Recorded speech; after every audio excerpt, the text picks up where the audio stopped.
Bismillahirrahmanirrahim. A'udzu billahi minasyaitonir rajim. Bismillahirrahmanirrahim. Alhamdulillahirabbil alamin arrahmanirrahim maliki yaumiddin. Iyyaka na'budu wa iyyaka nasta'in. Ihdinas siratal mustaqim. Siratal ladzina an'amta 'alaihim ghairil maghdubi 'alaihim waladdallin. Bismillahirrahmanirrahim.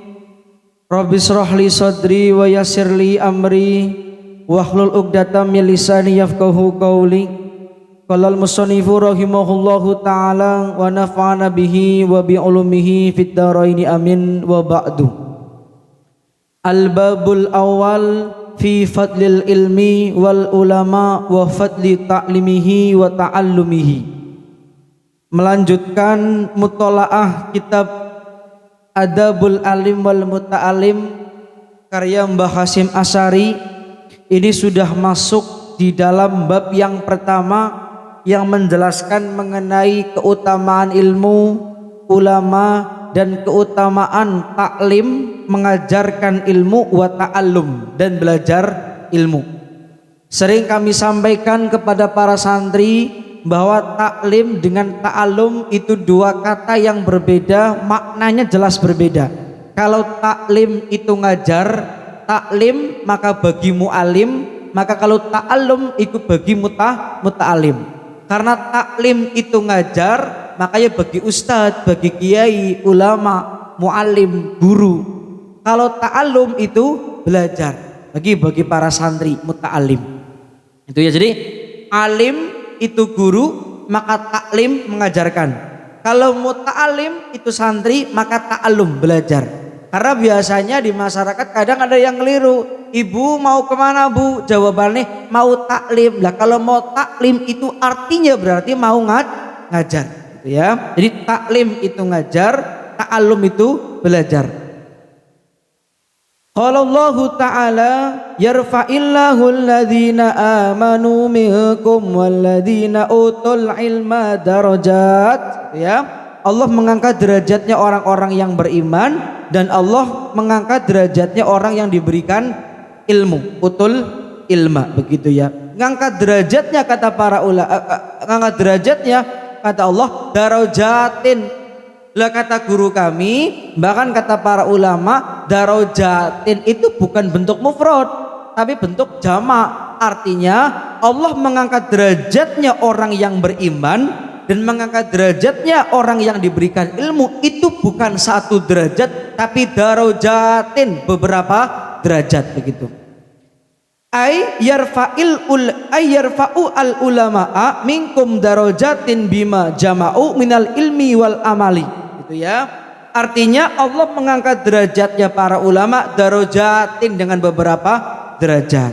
Lah kemudian dari apa tadi yang saya baca, Mbah Hasyim memberikan suatu bahasanya rambu-rambu kepada para pembaca kitab Adabul Alim wal Muta'alim, bahwa seminimalnya yang dikatakan ulama itu adalah orang yang bima jama'u minal ilmi wal amali, orang yang mempunyai ilmu dan mengamalkan ilmu. Artinya tidak bisa dikatakan ulama kalau cuman punya ilmu dan tidak mengamalkan. Atau dia mengamalkan tapi nggak punya ilmunya, jelas bahaya. Wa kullu man bi ghairi ilmin ya'malu amaluhu mardudatun la tuqbal. Setiap orang yang beramal, beribadah tidak menggunakan ilmunya, maka mardudatun la tuqbal, ditolak, tidak diterima oleh Allah Subhanahu wa taala. Baik. Jadi intinya yang dikatakan ulama itu adalah satu, orang yang mempunyai ilmu, yang kedua setelah punya ilmu kemudian wajib diamalkan. Mungkin terlihat sepele tapi jelas tidak gampang, susahnya luar biasa. Jadi mengamalkan ilmu itu tidak gampang. Orang mondok ngaji bertahun-tahun, 10 tahun, 20 tahun gampang. Kitab nahwu, jurmiyah mungkin yang paling kecil, jurmiyah, imriti, alfiyah, ibnu akil. Yang fikihnya mungkin ngaji kitab Safina, Takrif, Fathul Qori, Fathul Wahab, gampang, mudah kalau kita belajarnya adalah cuman di kepala. Kalau kita cuman bahasa faham, kalau kita cuman untuk mutolaah dan jadi ngerti. Tapi kalau untuk diamalkan ini yang repot dan tidak semuanya bisa. Itu. Makanya satu ilmu, kata guru kami, satu ilmu yang diamalkan itu jauh lebih baik daripada 1000 ilmu tapi tidak diamalkan. Ya. Jadi ulama orang yang punya ilmu dan juga mengamalkan. Punya ilmu tidak mengamalkan, ya tidak bagus, tidak baik, bukan ulama. Ya. Mengamalkan gak punya ilmunya, ya tersesat. Qala Ibnu Abbas radhiyallahu taala anhu, darajatul ulama fauqal mu'minina bisab'imi'atin darajatin. Bisab'imi'ati darajatin. Derajatnya ulama itu di atas orang-orang mukmin, orang-orang beriman yang biasa yang tidak mempunyai ilmu, maka selisih derajatnya adalah 700 derajat. Jadi ulama dengan orang yang kayak kita yang biasa ini, maka selisih derajatnya 700 derajat. Di mana ma baina darajata ini khamsu mi'ati amin, di mana antara 1 dan 2 derajat itu 500 tahun perjalanan. Coba derajatnya ulama dengan kita orang yang biasa itu 700 derajat. Begitu selisihnya. Lah 700 derajat itu 1 derajat ke derajat yang lain itu perjalanan berapa tadi? 500 tahun. Itu luar biasa ya Allah ya Rabbi. Nah ya. Wa qala Allah Ta'ala, Allah berfirman dalam Al-Qur'an, syahidallahu annahu la ilaha illa huwa wal malaikatu wa ulul ilm. Begitu ya al-ayah. Fa bada Allahu Ta'ala binafsi wa thana bi malaikati wa thalatha bi ahlil ilmi. Jadi Allah memulai ayat ini dengan menyebutkan zatnya binafsi, kemudian wa thana bi malaikati, yang kedua dengan menyebutkan para malaikat, wa thalatha bi ahlil ilmi, dan yang ketiga dengan menyebutkan orang ahlul ilmi, orang alim atau ulama. Wa nahika bihadza sarafan wa fadlan wa jalalatan wa nablan. Ini sudah cukup menjadi dalil bahwa yang namanya ulama itu jelas luar biasanya disandingkan dengan asma malaikat, begitu ya.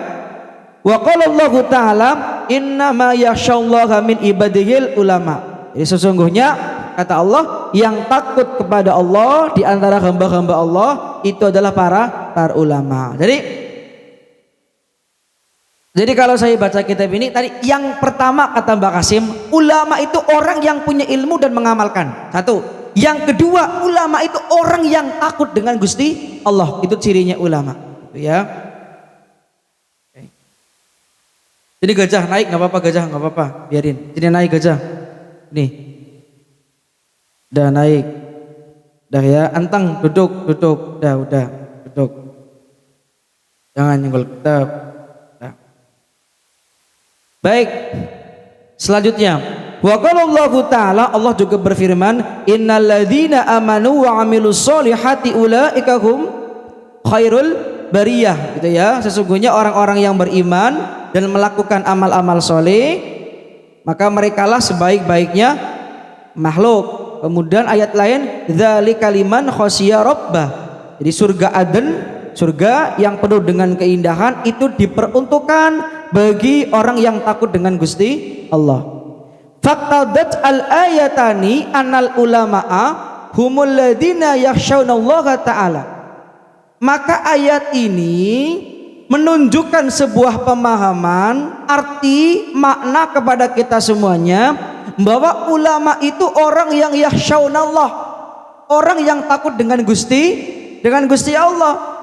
Walladzina yakhshawnallah hum khairul bariyah. Sementara orang yang takut dengan Allah, merekalah sebaik-baiknya makhluk, begitu. Jadi tadi ayat tadi yang saya baca itu menunjukkan ulama adalah orang yang takut dengan Allah. Sementara orang yang takut dengan Gusti Allah, merekalah sebaik-baiknya makhluk. Maka fayan taju annal ulama'a hum khairul bariyah. Maka kesimpulannya, konklusinya bahwa ulama adalah sebaik-baiknya makhluk. Tapi awas, ulama itu ada ulama ulama dunia dan ada ulama akhirat, gitu ya.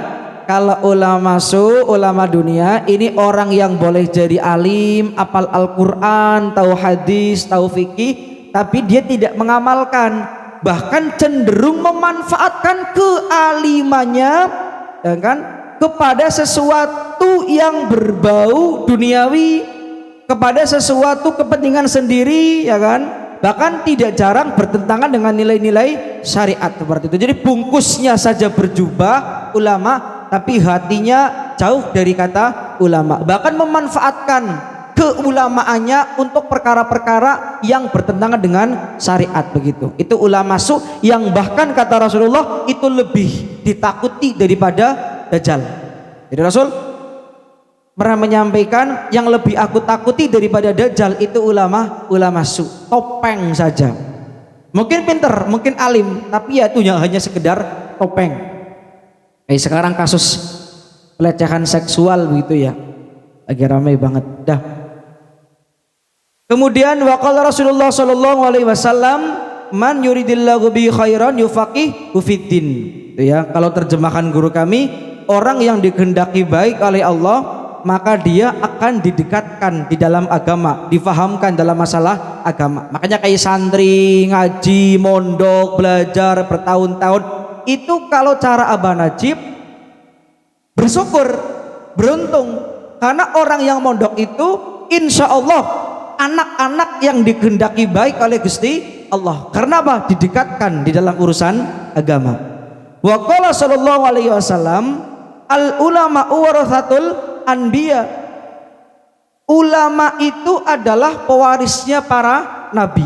Wa hasbuka bi hadhihi darajah majdan wa fakhran wa bi hadhihi rutbati syarafan wa dzikran. Cukuplah bagimu ini menjadi sebuah dalil, menjadi sebuah keterangan bahwa kalau ada orang yang kemudian alim, punya ilmu, ya kan, ulama, maka cukuplah menjadi suatu kebanggaan, menjadi suatu kemudian hal yang istimewa, kemudian menjadi suatu hal yang perlu disyukuri begitu ya. Majdan wa fakhran wa bihadiki turutbati syarafan wa dzikran begitu. Karena ulama adalah pewaris para nabi. Jadi kalau kita andaikan jadi orang yang merasa faham dalam masalah syariat agama begitu ya, itu perlu disyukuri, itu kebanggaan tersendiri begitu ya. Tapi bukan menjadi suatu kebanggaan yang kemudian menjadikan kita pamer, bukan. Justru menjadi ulama itu ya tanggung jawabnya besar. Dari ustadz jadi kiai itu tidak mudah dan tidak gampang, gede tanggung jawabnya. Jangan sampai ini saya ulama, ini saya kiai, ini saya ustadz, tunduklah kepada saya. Bukan malah seperti itu. Bukan malah seperti itu, jangan. Ya. Wa idza kana la rutsbata fauqan nubuwati. Fala syarafa fauqa syarafa Fala syarafa fauqa syarafil warathati litil karutbati. Maka idza kana la rutbata fauqan nubuwah, maka memang tidak ada yang namanya derajat di atas derajat kenabian. Tidak ada kedudukan dan tidak ada derajat di atas derajat kenabian, tidak ada. Maka fala syarafa fauqa syarafatil warathati, maka jelas tidak ada kemuliaan di atas kemuliaan pewaris para nabi. Artinya ulama itu luar biasa karena pewaris para nabi, dan tidak ada kemuliaan di atas kemuliaan menjadi pewarisnya nabi. Fala syarafa fauqa syarafil warasati litil karujbati. Wa hayatul ilmi al amal. Awas para santri, diperhatikan, ini penting untuk kalian simak. Wahoyatul ilmi al amalu, tujuannya ilmu, tujuannya ngaji, tujuannya kita belajar, tujuannya kita mondok, itu al amal, dipraktekan, diamalkan, dilakukan. Semua ilmu yang sudah kita dapatkan di pondok pesantren diterapkan di masyarakat, disampaikan kepada umat, disampaikan kepada orang-orang yang berada di sekitar kita yang membutuhkan tentunya. Jadi jangan sampai kemudian kita jadi santri, jadi alumni yang mengumpat ilmu, itu dosanya luar biasa. Saya ulangi, wahoyatul ilmi al amalubi, Tujuan daripada kita ngaji, tujuan daripada kita belajar, tujuan daripada kita mondok itu al-amalu bih, mengamalkan ilmunya, mengajarkan ilmunya, bermanfaat untuk orang lain. Jangan sampai kita gagah-gagahan, kita merasa paling pintar, paling apal, paling ngerti, apal hadis, apal Al-Quran, apal Fathul Qori, Fathul Mu'in, tapi ketika tampil di masyarakat babar belas tidak menunjukkan sifat kesantriannya, babar belas tidak menunjukkan keilmuannya. Itu dolimnya luar biasa. Itu li'annahu samrutuhu, karena sesungguhnya mengamalkan ilmu adalah buah daripada ilmu itu sendiri. Makanya kalau ada santri yang pulang ke masyarakat tapi tidak mengamalkan ilmunya, itu bagaikan pohon tanpa buah. Karena mengamalkan ilmu itu bagian daripada buahnya ilmu, ya. Wa faidatul umri, dan faidahnya umur. Jadi kalau kita merasa umur kita masih diberikan umur, diberikan kesehatan, ya diamalkan ilmu nih. Jadilah orang-orang yang bermanfaat. Wazadul akhirati, dan sangu menuju akhirat. Faman dhafira bihi saida wa man fatahu khasira. Maka barang siapa yang mempunyai ilmu dan diamalkan, maka dia orang yang said, bahagia. Dan barang siapa yang tidak mengamalkan ilmunya, maka dia rugi, khasir. Oke, terakhir. Walamma dzukira indahu sallallahu alaihi wasallam rajulani ahaduhuma abidun wal akharu alimun. Di sisi Nabi pernah ada dua orang, yang satu abid, orang yang ahli ibadah, yang satunya alim, orang yang punya ilmu.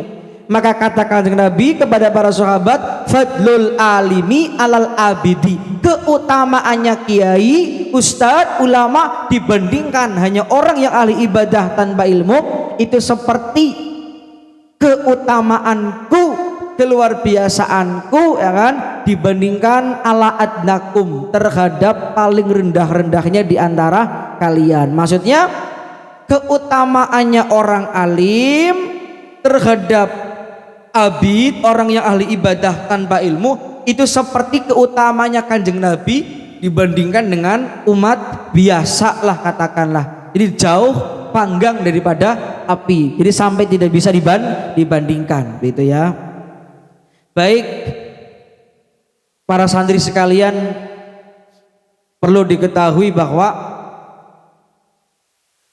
ternyata mengamalkan ilmu itu bagian penting daripada rangkaian mondok yang 3 tahun itu, yang boleh jadi 10 tahun itu. Karena kalau orang mondoknya gagah-gagahan mungkin lama sekian puluh tahun tapi tanpa diamalkan, itu ternyata bertentangan daripada tujuan ilmu sendiri. Tujuan ilmu sendiri, ilmu itu dicari, ya kan, untuk diamalkan, bukan untuk perlombaan, bukan untuk gagah-gagahan, bukan untuk kemudian kita merasa paling bisa, merasa paling ngerti, bukan, tapi memang hanya untuk diamalkan sekalipun cuman sedikit. Jadi perlu kami sampaikan bahwa berbanggalah kalau kita punya sedikit ilmu yang diamalkan, tapi tidak perlu kita bangga kalau cuman kita pinter saja, kalau kita cuman alim saja tapi tidak pernah diamalkan. Dan tadi kata Mbak Kasim bahwa yang namanya ulama itu orang yang mempunyai ilmu dan mengamalkan ilmu. Wassallallahu ala sayyidina Muhammad walhamdulillahirabbil alamin.